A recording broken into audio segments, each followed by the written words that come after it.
Because I know, like, yes, you like there's a lot more experience, but I think like it's more corrupt with certain, like with media and stuff like that, and kids and stuff like that. Like, I don't know what you're able to do and not do as much of anymore. So That's a hard curious. question to answer. Yeah. It's possibly both. So I can go over what's easier. Classroom management when I started was extremely challenging. So I remember teaching grade 12 English, right, in my first year. And thankfully I had somebody to set me up and show me how to do that. Nice. But it was a challenging group. Yeah. Lots of behavior problems. So lots of talking back, lots of challenging. But I mean, I looked like I was their age. Right? Yeah. And I was totally new. So I wasn't confident. And I think the students will sense that. Oh, yeah. Yeah. So it was stressful. Yeah. There were many days I came home not liking my job when I first started. And my good buddy, who was like the top of our class at Nipissing, we talked at Christmas. It's like, Colin, this is shit. I hate this. And I'm like, yeah, me too. But I think it was because it was our first year and we were just learning, and I was up till 11 every night. I only had 2 classes, and yet I'm up to 11 every night making lesson plans. Yeah. The kids were hard to manage. Yeah. I didn't have the skills. I was learning. So yeah, it was stressful.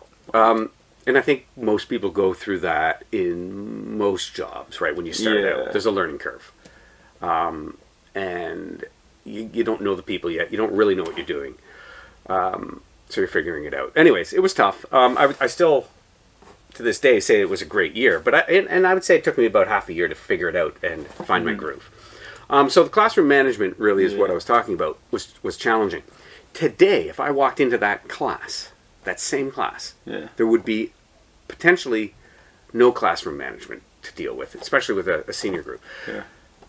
Because when I walk in, they wouldn't be throwing paper or spitballs or trying to jump out the window. What would they be doing exactly?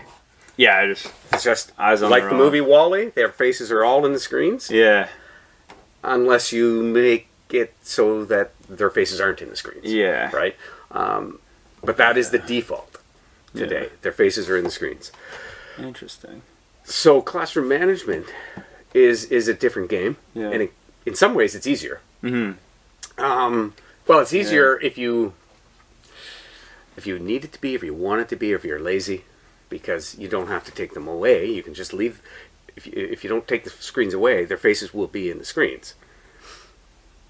And if there's a troubled kid, or a kid rather who's difficult, and you're tired, and you see he's on the screen, you can leave him on the screen, and he won't be a problem. Yeah. Not a good solution. No. It's temporary, but yeah, that even then, it's not an admirable tactic, but it's still it's unfortunately used. Yeah. Now so what you've got to do with a class is you've got to get those screens away from them, and have them put them away. Now the class does not devolve into what it used to. Right. I wouldn't say they immediately become challenging. Yeah. They almost don't know what to do. So I find the classes are much more quiet than they used to be. Really? Yeah. Oh, and you can almost like channel the. Well, it's like sometimes you don't even know if you're. Well, sometimes you don't even know if you're making an impact. Yeah. Right? Because they're unresponsive sometimes. I mean, at the beginning. Usually, once you teach for a while, this particular group, you figure it out. You can understand. And they figure you out, you figure them out, nice. And it'll work. I thought I would never be fine.